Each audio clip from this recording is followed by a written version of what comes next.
you can reap the benefits of growing older. With G's SRI Aging Population Fund, take advantage of this demographic trend.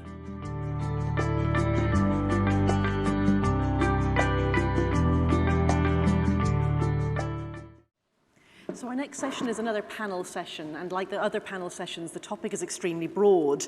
And this one is about investing in an aging population. So I'm a bit afraid that with three people who all know a great deal about this, that we may feel we have to sort of do a cook's tour of an extremely broad field. So what I'm going to do, I'm going to ask them to come up and join me, and then I'm going to ask them a sort of a classic journalist question, which is, tell me something new.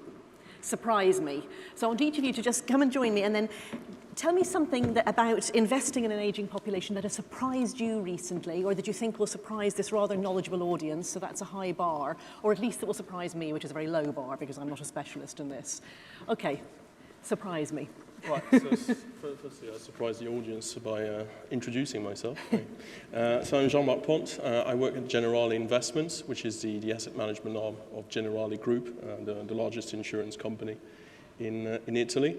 And yes, we do have a strategy at the moment that we're running. We launched it last year on aging population. And maybe to surprise you, I think that most often when we start talking about investing into the theme of aging population, people start saying healthcare. You're running a healthcare fund, which is not the case, because indeed we did a bit of homework before launching this fund and when designing the investment strategy, and we discovered that there was more to it than just healthcare. So we decided to diversify the portfolio and the approach to have indeed some healthcare, but it varies in the portfolio depending on our stock selection. It could be 10%, it could be 20% of the portfolio. But we also invest into asset gatherers or life insurance companies in what we call the pensions and savings investment pillar. Why is that? Well, obviously because the provision of future retirement income and future retirement capital is paramount and is key as part of that strategy. And also importantly, we have an important investment pillar focusing on consumers. And it's a very varied sector with lots of subsectors. So it could cover senior homes, obviously, which is an important aspect of the aging population dilemma. But also something maybe more, let's say, something funnier or more interesting and pleasurable is cruise liners. So typically we would have some cruise companies in the portfolio as well. Okay, so I'm going to take away from that the big gap between what people think you invest in, namely healthcare, and what you said was like 10, 20%? Yes, give or take, depending on again, the stock selection of the portfolio manager. That counts, thank you. Okay, Dmitry, surprise me. So I'm Dmitry Kaminskiy, managing partner of Deep Knowledge Ventures. We started our investment fund 3 years ago. And just from the beginning, we were focused on artificial intelligence and deep learning. This topic was covered by Tom Stange from The Economist. It was an outstanding presentation. And actually, deep learning is the forefront of artificial intelligence. So we were focused on that technology, but also, first of all, on the intersection of artificial intelligence for precision personalized medicine. We invested, for example, one of our portfolio companies in silicon medicine. Now it is this company achieved probably the leading positions, world leading positions in this specific area. Recently, they published an article in Nature applying artificial intelligence deep learning for precision medicine. So what I would like, to highlight that actually now venture funds in Silicon Valley, it is assumed that all innovations will bring to us venture funds from Silicon Valley. So if you will analyze specific venture funds which invest in precision personalized preventive medicine, you will find from 1 to 0 funds in Silicon Valley which invest in new real progressive medicine. Because actually venture funds in Silicon Valley, they are oriented on biotech venture funds. They are oriented to invest in the companies which will be easily acquired by big pharma. And big pharma exists in the environment when they do not have business model to gain profits from preventive medicine. They generate their profits on reactive treatment, not preventive treatment. So that's why when we are speaking today, a lot of times we are highlighted that we have silver tsunami issue, and that this problem, it is global and it should be somehow solved. So now there are no main key players, main big players, main investors.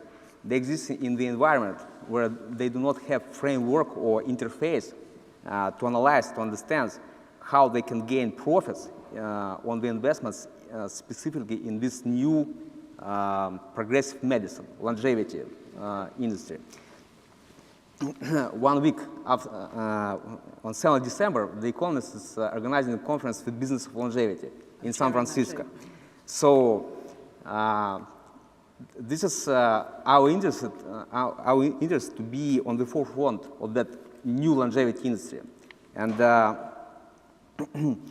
for that new industry, still there are no enough financial instruments because all financial instruments related with healthcare, with biotech, they somehow related with products and technologies which are focused on treatment, not prevention. Okay. So for this new longevity industry, very new special financial products should be created. And I'm sure that in close coming years, there will appear a number of new sophisticated progressive hedge funds, which will create new types of synthetic special financial vehicles, which will gather new types of financial instruments, and they will consist from packages of shares of companies, which will exist in this new longevity, precision, preventive, personalized medicine. And also they will consist of companies which will solve problems of older people. Deborah, previous speaker, covered this topic very well. So there are a lot of older people which are cut off from society, and they are not good consumers. But with new IT technologies, next generation technologies, they can be again switched back to society, and they again can become consumers. And this industry will be named Age Tech. So Age Tech. Age Tech. Right. So it means new progressive fintech and IT technologies specifically tuned for very old people, right, who are not able, to be physically active, but they could be still members of society, staying home. So these two industries, these two new industries, precision medicine and Age Tech, this is two real opportunities which creates the silver tsunami. Okay. And this new investment strategies, they should somehow fit and deal with these two industries. Thank you. Johan. Yes, so things that have surprised me over the last few years. I manage a global equity strategy called Golden Age, and it's a play on an aging population, and that helps us identify growth stories, structural growth stories that we think can outperform the market. So the name is Golden Age. We were a little bit surprised when L'Oreal launched an anti-aging skin cream called Golden Age. And the spokespeople for that are Helen and Jane Fonda.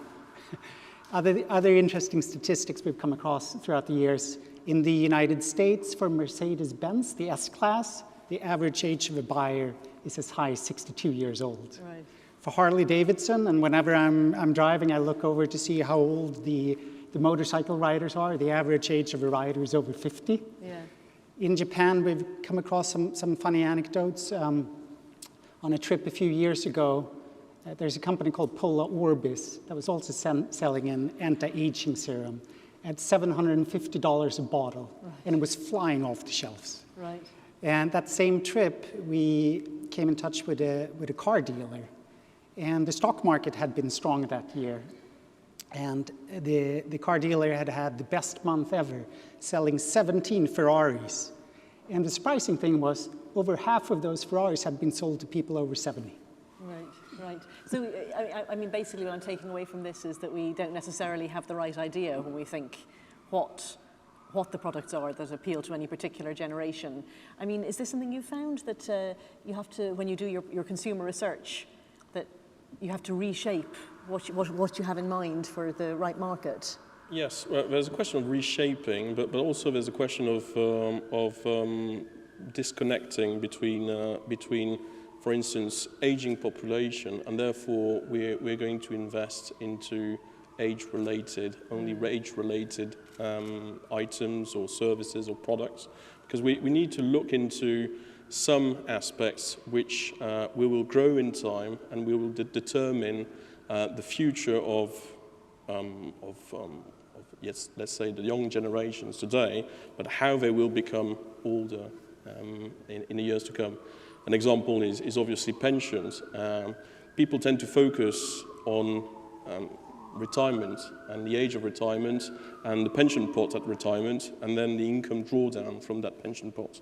But it's also about constituting that capital and that future pension pot, and that starts from the age of 20 or 25 once you're into professional activity. And therefore, going back to your initial questions, surprised me. Well, it would be, we shouldn't only focus on when reaching a certain age, but really starting to think indeed right from the age of 20 or 25, and indeed the life path, the journey towards retirement age, and all the different products and services that could facilitate that journey and make it better in terms of arriving at the retirement age. So we were talking about prevention this morning, healthy living. That's one theme that we look into, for instance, when investing. It could be gym club equipment, for instance, for seniors, but also for pre-seniors, because they need to prepare themselves for a healthy or healthier living in retirement, for instance. Mm-hmm. And we, as an investment company, look at it from a sector and company level. But our parent company, Generali Group, from an insurance group, is also looking at it from a pure insurer's perspective, and recently launched in Germany and France the Generali Vitality program, which is all based on prevention and well-being, healthy living, in order to prevent some diseases and lower future mortality and increase the longevity within its population of clients and prospects. Mm-hmm. It strikes me, I mean, so what you're saying, I mean, among other things, is that pensions, you're selling them to young people. Pensions are a young people's product, or at least they should be. Well, they should be. Yeah, to start, yeah, at least. And I mean, preventive medicine as well, preventive and precision-targeted medicine, that's not about old people necessarily. I mean, young people need to know what to do not to get ill. I mean, prevention starts very young. So you're not just talking about old people here at all as the market. Isn't that right, Dmitry? Yes, absolutely. Actually, I'm also managing trustee of Biogerontology Research Foundation. It is Oxford Biogerontology Research Foundation. It is Oxford-based anti-aging longevity think tank. Yes. It was established 10 years ago, and from the beginning it was focused on slow down aging technologies and extension of healthy period of life. So actually, human starts to age, to gain some damages since 25 years. Mm-hmm. So that's why it makes sense for people to start to participate in such advanced programs of diagnostic, monitoring, and prognostics since at least 25 years. The earlier they will start, the better they will do, because now science during the last 10 years gathered a tremendous amount of breakthroughs technologies. Science now approximately 20 years ahead compared with what we now have with, in case of big pharma, healthcare systems, and even venture funds which invest in biotech. At the same time, all these technologies, they are technically, they are close to clinical practice, but in reality, they are rather far because of regulations, restrictions, and actually, it makes sense why regulators are really afraid of this technology, because anti-aging sphere, it always attracted a lot of crooks, and this is the main problem of the industry, that we have potential technologies, but because some of them can harm, this is why it is critical to have really advanced system of evaluation of these technologies. And it is not very well optimized now. So the typical time frames from invention of technology to clinical practice, it is at least 10 years, in most cases 15, 20 years. At the same time, to go back to Silicon Valley, we know very well this famous case with Ferrano's company, which failed recently. And it was evaluated on the level of $8 billion. So they declared that they have some advanced technologies of diagnostic, which obviously they didn't have.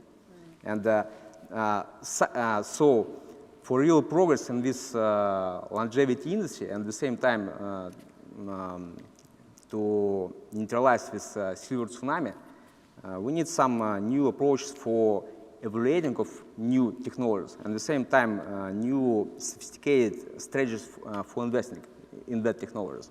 And here we have obvious lack, because science technology is already here, but investors, especially big investors, they are 20 years late, except only just few of them, mostly from IT giants. So Google has Calic and Google Verily. Jeff Bezos from Amazon just recently invested in Unity. It is a company which is have technologies of Synalytics.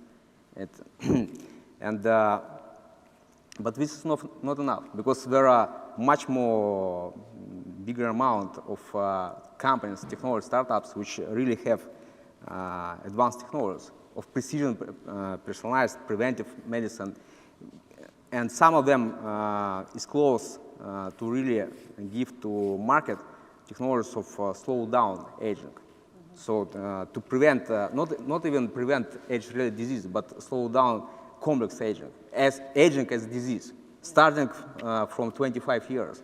I mean, aging is regarded or is accepted now as a disease in the in some countries. In some countries, there is no one country where it is accepted officially, yeah. but a lot of work is.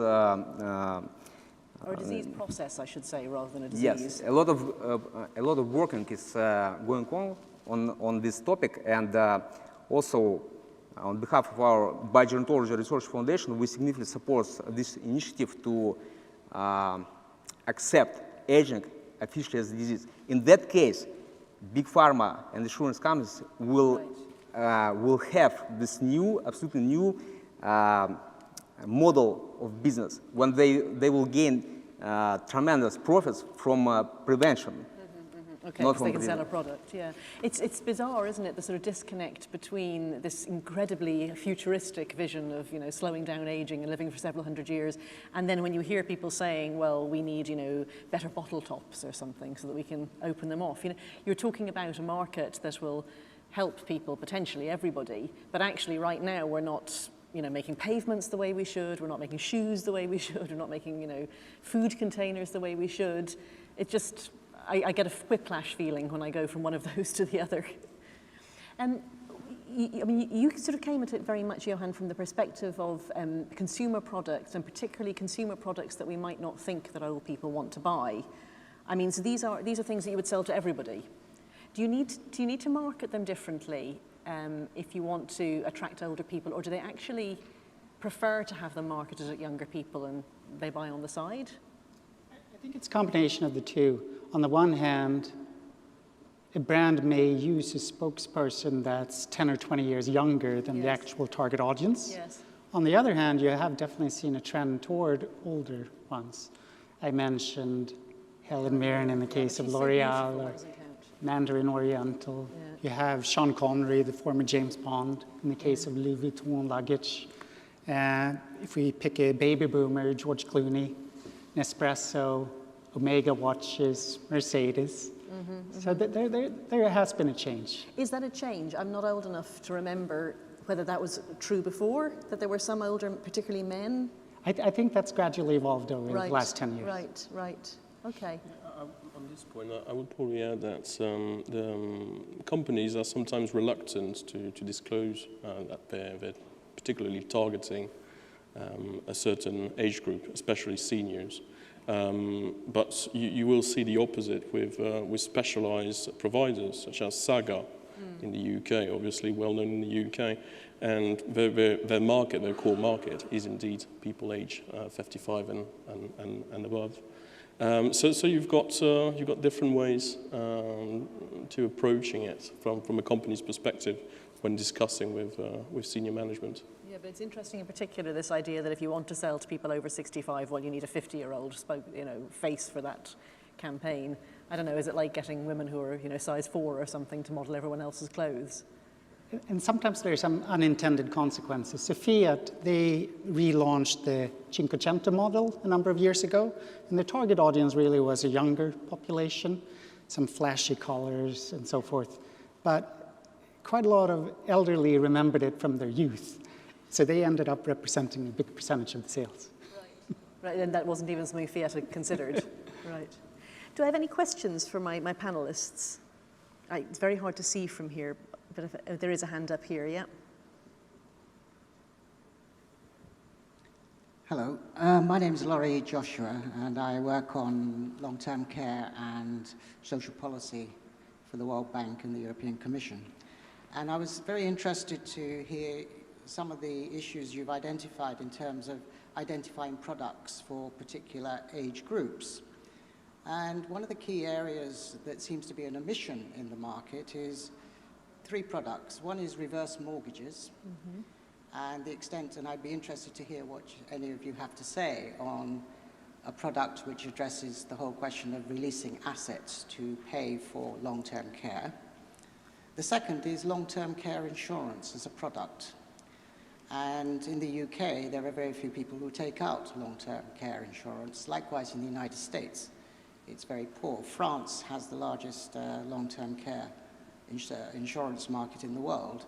So I'm just curious to hear some of your own reflections and experiences about the extent to which the commercial sector can intervene in these areas, partly to relieve the pressures on public sector systems, but also in terms of responding to need and demand. So thank you. It's a great question. I mean, if people aren't taking out a product, then there's something wrong, isn't there? And you would think there was a demand for both of those. The difficulty sometimes for a fund that invests in publicly traded equities can be, you can find the product such as reverse mortgages, but then the company that offers them, it might be a very small percentage of sales or earnings. So are you really playing that trend through it? So that was the question when we looked into reverse mortgages. When it comes to long-term care insurance, we've invested in health insurers such as United Health, which offers insurance to Medicare eligible people. But again, long-term care is still a small percentage, but we think over the next decade there'll be more and more opportunities. Just a comment on, as a life insurance companies, obviously we're very much in that market of long-term insurance, and being Paris-based or French-based and being French myself, I can indeed confirm that the protection for long-term insurance is really strong in France compared to other markets. And then there are some regulatory or cultural differences that need to be addressed as well. Sometimes fiscal consideration or tax implication and tax benefits, whether it is for retirement or long-term savings and insurance, that come into play. And it's down to government to also regulate on this.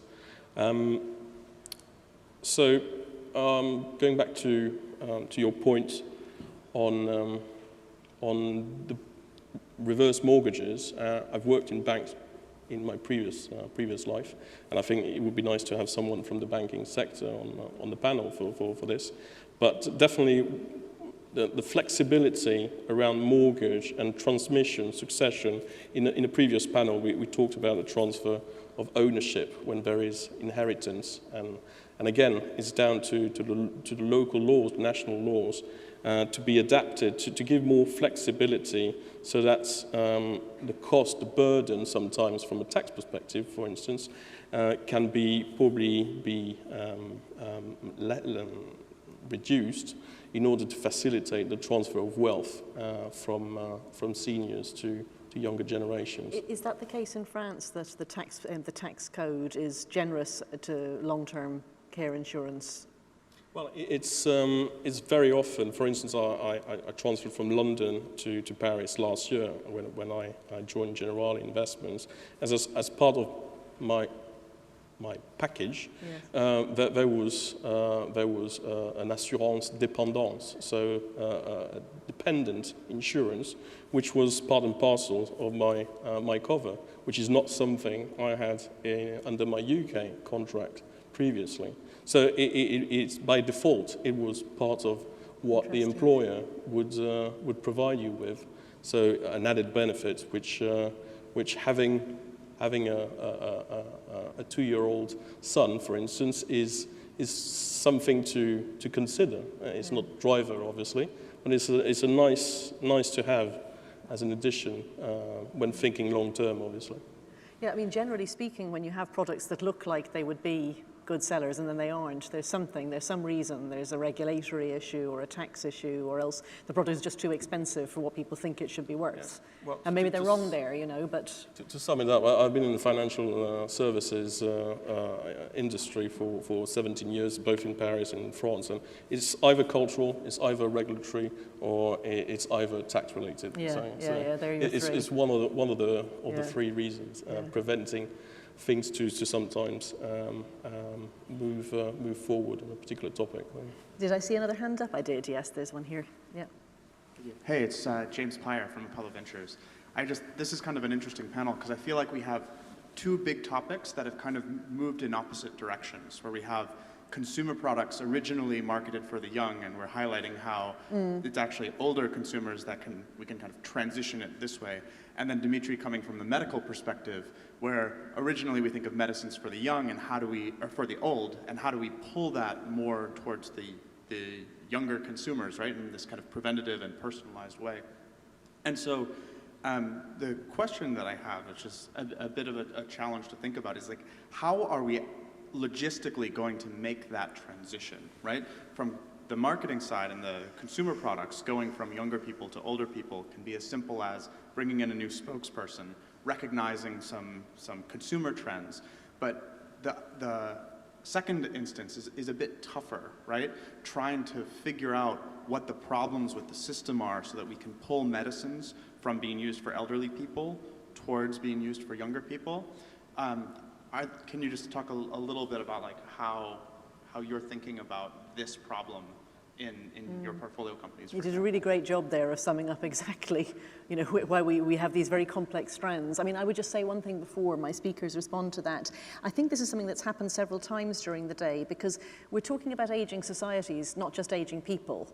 I mean, it's not just about old people, it's about the whole structure of our society is changing, you know, and it's what it means to be old is changing. And if that's true, then what it means to be young is also changing.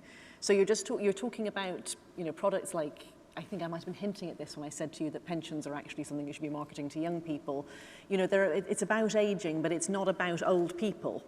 So that was a waffly way of sort of saying, what a very, very good point you made. But any of you want to pick up on that? How we... I'll have a first crack. Yeah, it's a hard one. Yeah, I think what we've learned from some of the research and development in biopharma, if you take, for example, last week, Eli Lilly had a setback in Alzheimer's development. And I think one of the lessons learned is you really have to go after patients earlier on before the disease has progressed too much. Yes. So I think it's a natural step. You try it on older patients, and then you really have to move earlier, younger to catch them and be able to have an impact.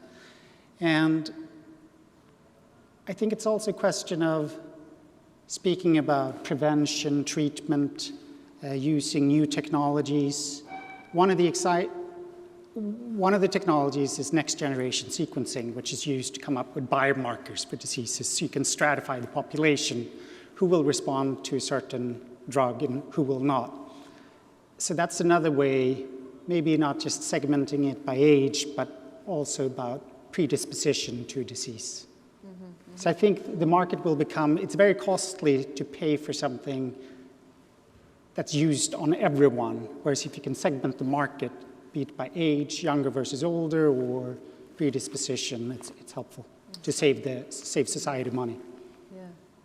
How are you going to get people to rethink medicines? They understand it's more about prevention. First of all, I would like to admit that if we will talk about new progressive medicine, it is much more complicated and it is much more wider than just biotech or healthcare system and current healthcare technologies, because it is much more sophisticated and there are much more complications. And for example, even to understand which technologies really prevent and which technologies really work, we first of all need to create the real working line of biomarkers. Without this, we will not understand, we cannot evaluate the technologies. So regarding the question, actually this is a very interesting question. We have good examples how these problems were already solved in fintech industry, in banking industry. Okay. Because we now, during last years, what we saw that all banks, old-fashioned banks, they started to disrupt themselves, some of them. Most of them will fail and will be bankrupted. But some of them started to disrupt themselves, started to apply, for example, next generation technologies, IT technologies, even artificial intelligence, into their core and transform themselves into fintech organizations. And what it means for consumers, even for old consumers, that banks and their products are starting to be simplified, very simple. All people can now use very advanced, sophisticated technologies for banks just through smartphone. And it is, even old people can use some of them, especially with so-called edge-tech, fintech technologies. So to go back to the question, from our point of view, first of all, we need to create kind of mind map, landscape overview. So on behalf of our nonprofit organization, we are going to publish Longevity Industry Landscape Overview 2016 in the mid of January. And first volume will be dedicated regarding science, technology, policy, opportunities, and risk. Second volume will be published on behalf of Aging Analytics Agency, we also support it. And it will be, the name of the chapter will be The Business of Longevity. And the idea of this report is to create the framework, the listing of technologies, risky technologies, dear technologies, which should be restricted. At the same time, promising technologies. And just the same listing of so-called edge-tech technologies. So the technologies which can solve most of these issues related somehow with silver tsunami. Okay. I'd add one other thing that came to mind. Your question was about consumer and healthcare. One example would be, think about Fitbit, Apple Watches. Some companies these days are incentivizing their employees, they give them discounts on the health insurance plans. If they join a gym, if they download the data, it could be blood pressure in the future. You're probably going to be able to get blood sugar, glucose sensors in the watches. So that's one way it's heading. And I think those types of technologies might be more adopted by younger people. Yeah, maybe just adding a point from a financial perspective again, sorry, but obviously I'm biased. But Generali, as an insurance group, I mentioned, for instance, the Vitality program, well-being, preparing for retirement, good health, good shape. as much as possible. And obviously, let's say the traditional business of an insurance company is to sell, let's say, don't repeat it please, don't quote me, boring life insurance policies. It's a relatively plain vanilla, traditional, old type of vehicle or wrapper for savings and pensions.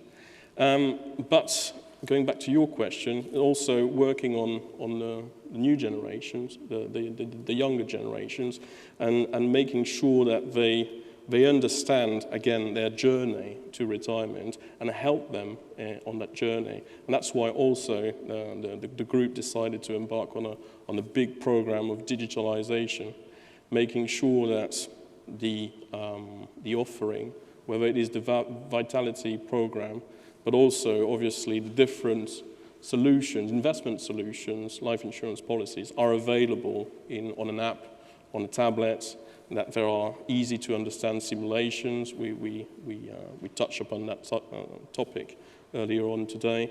It is very important that we really educate those younger generations to, for the moment, probably invest into traditional and boring life insurance policies with bells and whistles and modernize, obviously, on a regular basis, but they remain traditional, old type 20th century investment products, but they still make sense because they're tried and tested for most of them.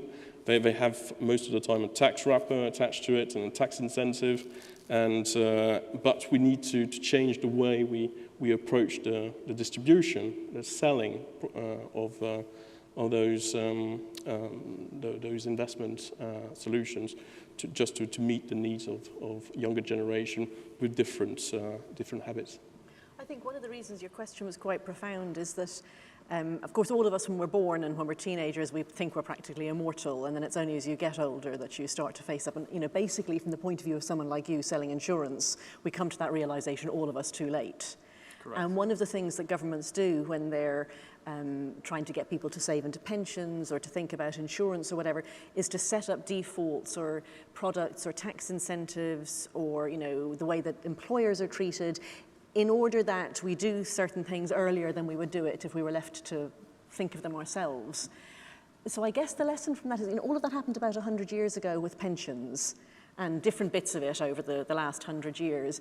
I think if we want people seriously to be thinking about prevention and preventive medicine, some of which is very high tech, some of which isn't, it's just, eat less sugar and take the stairs, not the lift, then that has to become something that becomes a default. It has to be something that we do long before we think this is something about ourselves. Ideally you would be, eating differently when you're 10 and, exercising when you're 20 in a way that you probably only start to think about when your back hurts and your waistband starts swelling at 45 or 50, And I don't think we've done that. I don't think we've done that work as a society at all. I don't think we've even started to do it. Any more questions? I'll have to see if I've got a hand up. Yes, there's a hand over here.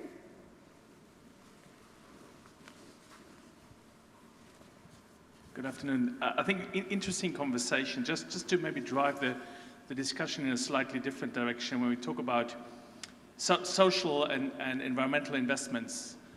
There's a very interesting study out there by Boston College, which I think in a nutshell says not necessarily in the best interest of members. Just interested in how do we shift the behavior, how do we shift the perception of it's all about performance, it's all about maximizing performance versus it's all about the long-term value that you're creating? Well, on this one, maybe I will refer to the strategies we're managing, the aging population strategy. It happens that it is an SRI strategy, meaning sustainable, responsible investment. So we decided to combine the long-term structural demographic shift and theme of aging population with sustainable investing. So I'm conscious that some of you might not be aware or familiar with sustainable investing. So effectively, it's about looking at extra non-financial criteria when selecting stocks. So we apply a first filter of ESG criteria, so environmental, social, and governance. criteria before we start investing on the theme of aging population itself via the filtering of companies related to aging population. So there's a first step, which is sustainable investing, filtering, making sure that we invest in companies which abide by our criteria of what is a sustainable investment. So I think it answered part of your question. And we're coming towards the end of our time. Do either of my other two speakers want to respond either to this, or is there a final point you would like to make? Sure. The Golden Age strategy is not an SRI strategy, but we do test it every quarter or so with an ESG filter just to see how it stacks up, and it stacks up reasonably well versus the market. The other thing we've done, we've also checked it, the carbon footprint of the fund. And not surprisingly, it scores very well on that, given that we have a bias towards sectors like healthcare, financials, consumer, not energy, not industrials. Okay. Do you want to, is there a final point you would like to make? So I would like to highlight that the biggest and this silver tsunami creates the biggest opportunities for investors, but only investors should start to think, should switch from thinking in terms of profits to impact thinking. So everybody knows the case of Google. When Google appeared, there were 17 another big searching internet companies, and Google theoretically could compete with them in marketing with some other products, but they started to be focused on improving technologies. And just within 4 years, they outperformed their competitors by better technology. And that created global impact. That made from Google the biggest first internet company. Now, the Google became the biggest world company. And it is not surprising that Google now also wants to become the biggest anti-aging company with their new startups, Calic and Verdi. So my point is that the most progressive investors should switch to impact thinking and should start to invest in preventive precision medicine and age tech. This is the biggest opportunity ever. This industry will be the biggest in human history. Great words to end on. The biggest in human history. Excellent. Thank you so much, all three of you. Okay.